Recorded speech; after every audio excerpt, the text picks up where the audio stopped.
حضرت امیر محمد اکرم آوان مدظلہ العالی دارالعرفان منارہ ضلع چکوال میں سالہ سال سے قرآن و حدیث کے اوپر خطابات کر رہے ہیں اور سلسلہ نقشبندیہ اویسیہ کے مطابق لوگوں کو ذکر الہی کی تربیت دے رہے ہیں۔ وہ قرآن پاک کی تفسیر ترتیب وار بیان کر رہے ہیں۔ تفسیر قرآن کو وہ موجودہ ملکی اور بین الاقوامی حالات کے مطابق بیان کرتے ہیں۔ موٹر وے سے کلر کہار کے انٹرچینج سے نکلتے ہوئے کلر کہار کی جھیل سے ہوتے ہوئے ایک پہاڑی ہے جہاں پر حضرت عبد القادر جیلانی المعروف غوث پاک کے پوتا مبارک کا مزار ہے جو موروں والی سرکار کے نام سے مشہور ہے۔ وہاں سے ہوتے ہوئے میانی، بوچھال اور نورپور سے گزرتے ہوئے دارالعرفان منارہ پہنچ سکتے ہیں۔ حضرت امیر محمد اکرم آوان نے بچیوں اور بچوں کی دینی اور دنیاوی تعلیم کے لیے سقارہ اکیڈمی کے نام سے ایک درس گاہ بھی قائم کی ہے، جس کا افتتاح ملک پاکستان کے صدر جنرل محمد ضیاء الحق نے اپنے دست مبارک سے کیا تھا۔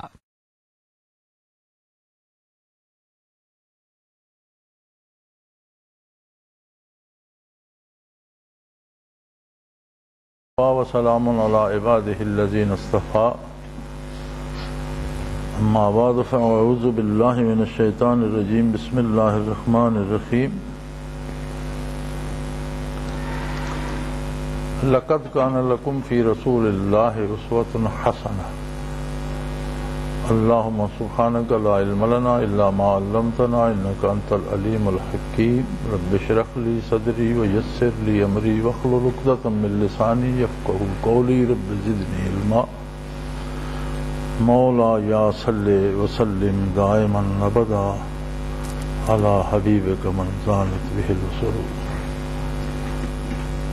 زندگی اللہ کی ایک بہت بڑی نعمت ہے اور ہر شخص اسے خوبصورت اور بہترین انداز میں گزارنا چاہتا ہے۔ زندگی کے ساتھ جب حسن کا لفظ آتا ہے تو انتخاب بہت سا بدل جاتا ہے، ورنہ دیکھنے میں تو سانپ بھی بڑا حسین ہوتا ہے لیکن ہر کوئی اس سے دور بھاگتا ہے، اسے اپنی زندگی میں، اپنے معاملات میں اسے ہاتھ میں نہیں پکڑتا۔ وہ خوبصورت ہے، کیوں نہیں پکڑتے؟ زندگی کی بہت سی خوبصورتیاں زہریلے سانپ ہوتی ہیں، اور وہ خوبصورتیاں ہیں جو بظاہر انسانی آنکھ کو خوبصورت دکھائی دیتی ہیں، در حقیقت وہ خوبصورتیاں نہیں ہوتی، وہ زندگی کی دشمن ہوتی ہیں، سم قاتل ہوتی ہیں، زہر ہوتی ہیں۔ لیکن انسان کے پاس تو ہے ہی ظاہری آنکھ اور یہی ظاہری مادی دماغ، اسی سے سوچنا ہے، اسی سے دیکھنا ہے، تو شاید وہ خوبصورتی کے لالچ میں آ کر زہریلی چیزیں جمع کرتا رہے، زہریلی جڑی بوٹیاں کھاتا رہے، زہریلا پھل اسے خوبصورت لگے اور وہ کھا لے، اس کی موت کا سبب بن جائے۔ یہ سب تب ہوگا جب زندگی میں غلط فہمیاں ہوتی ہیں، وہ چیز اور ہوتی ہے، ہم اسے سمجھتے کچھ اور ہے، وہ زہر ہوتی ہے، ہم شاید سمجھ کر کھا جاتے ہیں، پھر پتہ تب چلتا ہے جب نتیجہ نکلتا ہے، جب بندہ مر جاتا ہے، پھر کچھ نہیں ہو سکتا، اس نے زہر کھا لی، وہ مر گیا۔ ہم دیکھتے ہیں کہ لوگ مسلمان گھروں میں پیدا ہوتے ہیں، نیک گھروں میں پیدا ہوتے ہیں اور گمراہ ہو جاتے ہیں، دین چھوڑ دیتے ہیں، دین بدل لیتے ہیں، فرقہ پرستی کا شکار ہو جاتے ہیں، چور اور ڈاکو بن جاتے ہیں، دہشت گرد بن جاتے ہیں، قاتل بن جاتے ہیں۔ کیوں ہوتا ہے ایسا؟ ان کی نگاہ انتخاب دھوکہ کھا جاتی ہے، وہ اپنی طرف سے اپنے لیے بہتر سوچ رہے ہوتے ہیں لیکن ان کے حق میں وہ بہتر نہیں ہوتا، نہ وہ دوسروں کے حق میں بہتر ہوتا ہے نہ ان کے حق میں ہوتا ہے۔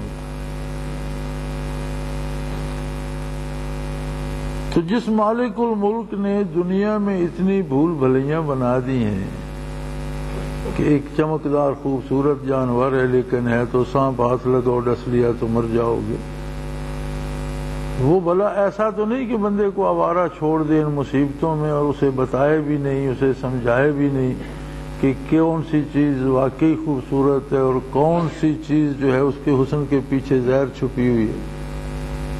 اس نے ایک جملے میں بات ختم کر دی، لَقَدْ كَانَ لَكُمْ فِي رَسُولِ اللَّهِ أُسْوَةٌ حَسَنَةٌ۔ زندگی کو خوبصورت کرنا چاہتے ہو تو زندگی کا سارا حسن اتباع محمد الرسول اللہ نے بات ہی ختم کر دی۔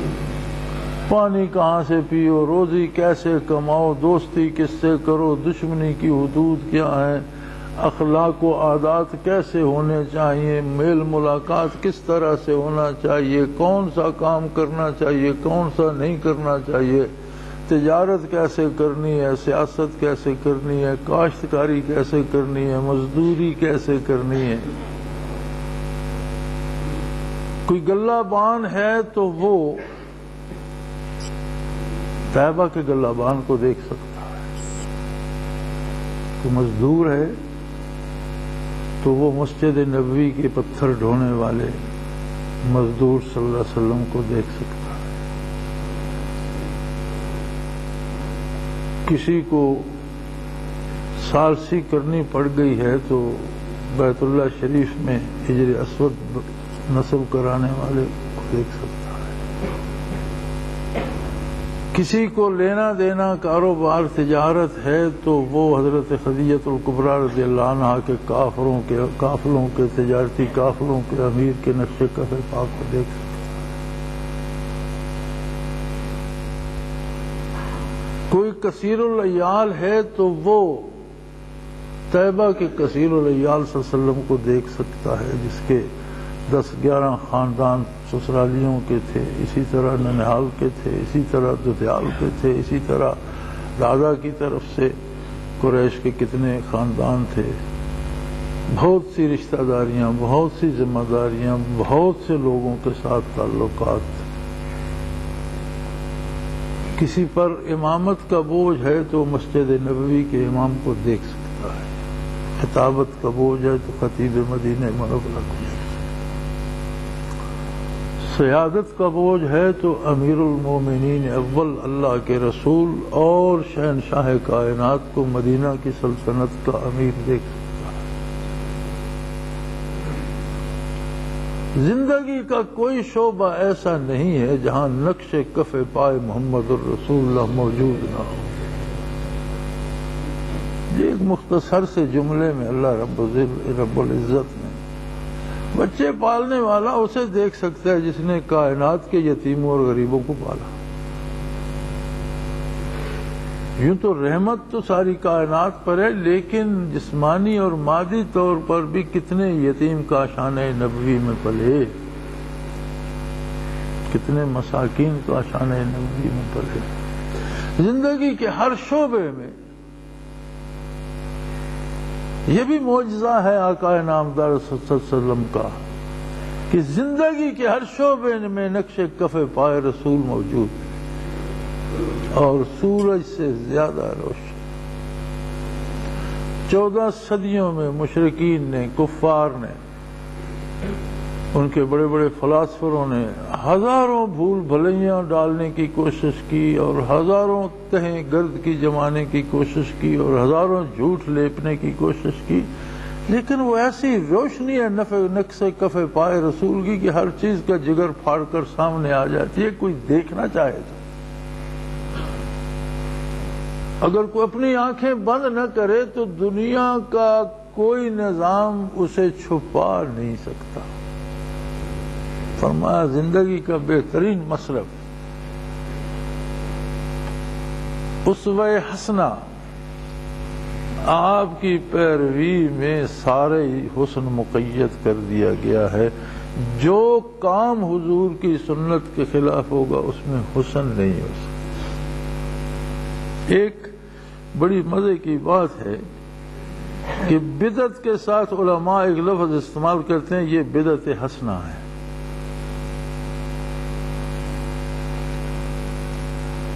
تو میں ایک بحث پڑھ رہا تھا اس موضوع پر علماء کی، وہ فرماتے ہیں بدعت میں حسن کہاں سے آ گیا؟ بدعت تو سنت کے خلاف ہوتی ہے، اس میں حسن کدھر سے آ گیا کہ بدعت حسنہ ہو گئی؟ ہاں کچھ باتیں ہیں جو بدعت نہیں سنت ہیں، جیسے تراویح کی نماز حضور صلی اللہ علیہ وسلم نے پڑھائی اور پھر چھوڑ دی، صحابہ انتظار کرتے رہے، پھر عرض کی یا رسول اللہ آپ تشریف نہیں لائے، فرمایا بھی اپنے اپنی پڑھ لو، میں نے تو اس لیے اجتماعی پڑھانا چھوڑ دی ہے کہ کہیں ایسا نہ ہو یہ تم پہ فرض ہو جائے، اللہ کو اتنی پسند ہے یہ، تو پھر پہلے سے 5 فرائض ہیں تو یہ لمبا ہو جائے گا کام، اس لیے انفرادی طور پر پڑھ لو۔ حضور نے پھر جماعت نہیں کروائی، پھر عہد صدیقی آیا، تراویح کی جماعت نہیں ہوئی، فاروق اعظم رضی اللہ عنہ کا عہد آیا تو انہوں نے فرمایا بھئی وہ عذر حضور نے فرمایا تھا کہ یہ فرض نہ ہو جائے، اب تو وہ عذر اٹھ گیا، اب تو وہی نازل کسی پہ ہوگی نہیں، اسے فرض لہذا اب با جماعت ہونی چاہیے۔ تو انہوں نے اسے کہا بدعت حسنہ ہے، وہ مقابل فرمانے لگے یہ بدعت حسنہ نہیں ہے، یہ لغوی طور پر بدعت ہے، اسے لغت میں آپ بدعت کہہ سکتے ہیں ورنہ یہ سنت ہے۔ ایک عذر تھا تو بدعت کا مطلب ہوتا ہے نیا کام شروع کرنا، تو آپ لغوی طور پر اسے بدعت کہہ سکتے ہیں لیکن در حقیقت یہ سنت ہے۔ تو ایسے امور جن کی شرعاً اجازت ہے وہ بدعت نہیں ہے۔ بدعت ہر وہ کام ہے جس کی شریعت میں کوئی ثبوت نہیں ہے لیکن ہم اسے نیکی اور عبادت سمجھ کر کرتے ہیں، وہ بدعت ہے۔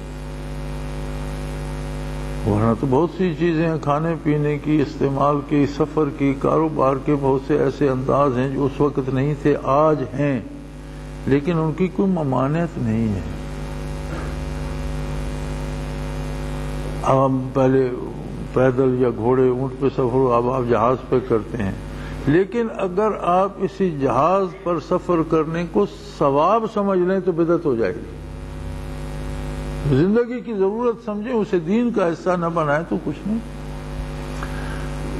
تو بدعت وہ ہوتی ہے جس کا ثبوت شریعت میں یا اسوہ حسنہ میں نہیں ہے، کوئی بندہ اپنی طرف سے گھڑ لے اور اسے ثواب بھی سمجھے تو وہ بدعت بن جائے گی۔ اور ہر بدعت جو ہوتی ہے وہ سنت کو مٹا کر اپنی جگہ بناتی ہے، ہر بدعت سنت کو ختم کرتی ہے۔ بعض آپ کو ہمیں غلط فہمی ہو جاتی ہے،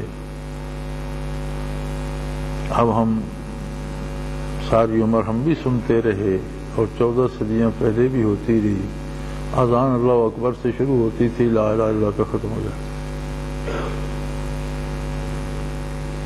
اب ثواب سمجھ کر اس کے ساتھ سابقے اور لاحقے لگا دیے گئے، تو سنت کیا تھی؟ اللہ اکبر سے شروع ہو، لا الہ الا اللہ پہ ختم ہو۔ کلمے کا پہلا جز ہے، آخر میں آگے محمد الرسول اللہ بھی اذان کا حصہ نہیں ہے، وہ پہلے شہادت گزر چکی ہے، اشہد ان محمد الرسول اللہ، آخری کلمہ صرف لا الہ الا اللہ ہے۔ اب اس کے ساتھ ہم اذان میں محمد الرسول اللہ بھی جوڑے تو بدعت ہو جائے گی، ثواب سمجھ لیں گے۔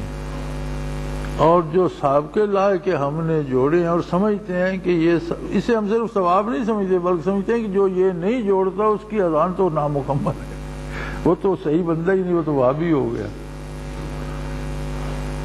تو یہ بدعت ہو جائے گی۔ اب بدعت نے وہ سنت مٹا دی نا کہ اذان اللہ اکبر سے شروع ہوتی تھی، لا الہ الا اللہ پہ ختم ہو جاتی تھی، یہ سنت تھی۔ جب بدعت آئی تو وہ سنت اپنی جگہ سے مٹ گئی۔ تو ہر بدعت جو ہے وہ سنت کے خلاف ہوتی ہے، اس میں حسن نہیں ہوتا۔ دو ہی قسمیں ہیں بدعت کی، ایک لغوی اعتبار سے بدعت ہے وگرنہ وہ کام مباح ہے یا اس کام کے کرنے کی شریعت میں اجازت ہے، اور دوسری حقیقی بدعت ہے جس کام کو اس کی اصل شریعت میں نہ اور اسے ثواب سمجھ کر کیا جائے تو یہ بدعت ہے۔ یہ نبی علیہ السلام کا منصب ہے کہ وہ بتائیں یہ کام کرنا ثواب ہے اور یہ ثواب نہیں ہے، یہ میری آپ کی نہیں۔ تو زندگی کا حسن جو ہے وہ حضور کے نقش کف پائے مبارک کی تلاش اور اس کے مطابق سفر میں لقد کان لکم فی رسول اللہ اسوۃ حسنہ، خوبصورت ترین زندگی، منافع بخش زندگی، مزیدار زندگی، پر لطف زندگی اگر بسر کرنی ہے تو ملت احمد مرسل کو مقامی کر لو، کسی یکجائی سے اب عہد غلامی کر لو اور ملت احمد مرسل کو مقامی کر لو، آپ کا اتباع کر لو، خلوص دل سے کر لو، پکا پکا کر لو، ہر کام میں کر لو۔ زندگی ایسی مزیدار ہو جائے گی کہ نہ صرف یہ دنیا وہ دنیا بھی سدھرتی چلی جائے اور زندگی بھی وہی ہے۔ بگاڑ بھی خدا نخواستہ جو یہاں بگاڑ ہوتا ہے وہ وہاں بھی ہوتا ہے اور وہاں بہت بڑے پیمانے پہ ہوتا ہے، اور جو یہاں سدھار ہوتا ہے وہ وہاں بھی الحمدللہ ہوتا ہے اور بہت بڑا ہوتا ہے۔ تو کوشش کیجئے، محنت کیجئے، تلاش کیجئے، اپنے امور کو سنت نبوی علیہ صاحب الصلاۃ والسلام کے تابع کیجئے۔ اللہ کریم ہم سب کو توفیق دے، ہماری کوتاہیوں سے درگزر فرمائے، زندگی، موت اور ما بعد الموت آپ کی شفاعت کا سایہ ہمارے سروں پہ قائم رکھے۔ الحمدللہ رب العالمین والصلاۃ والسلام علی حبیبہ۔ اللہم ربنا لا تقتلنا بغضبک ولا تہلکنا بعذابک واعف عنا قبل ذلک۔ اللہم ربنا لا تسلط علینا من لا یرحمنا، انت ولینا فی سفرنا وحضرنا فی مالنا واہلنا، انت ولینا فی الدنیا والآخرۃ، توفنا مسلمین والحقنا بالصالحین۔ اللہم انصر الاسلام والمسلمین، اللہم اعز الاسلام والمسلمین اینما کانوا ومن کانوا، انک علی کل شیء قدیر۔ وصلی اللہ تعالی علی حبیبہ محمد برحمتک یا رب۔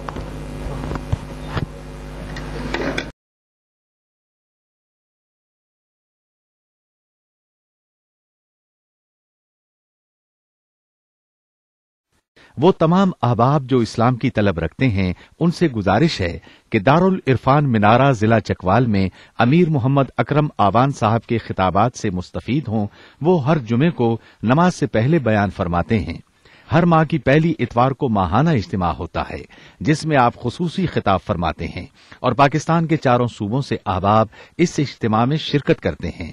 اس کے علاوہ یہاں سال میں 2 مرکزی اجتماعات بھی ہوتے ہیں، ایک رمضان المبارک میں اعتکاف کا اجتماع اور دوسرا جولائی اور اگست میں 40 دن کا اجتماع ہوتا ہے جس میں روحانی تربیت کی جاتی ہے۔ لا الہ کی تیغ کاٹے گی اندھیرے کا گجر، گنبدے خضرا سے روشن ہوگی پھر اپنی سحر، اپنا خون سیماب دے کر اتنا ہم کر جائیں گے، نام آقا کا چمن میں پھر رقم کر جائیں گے۔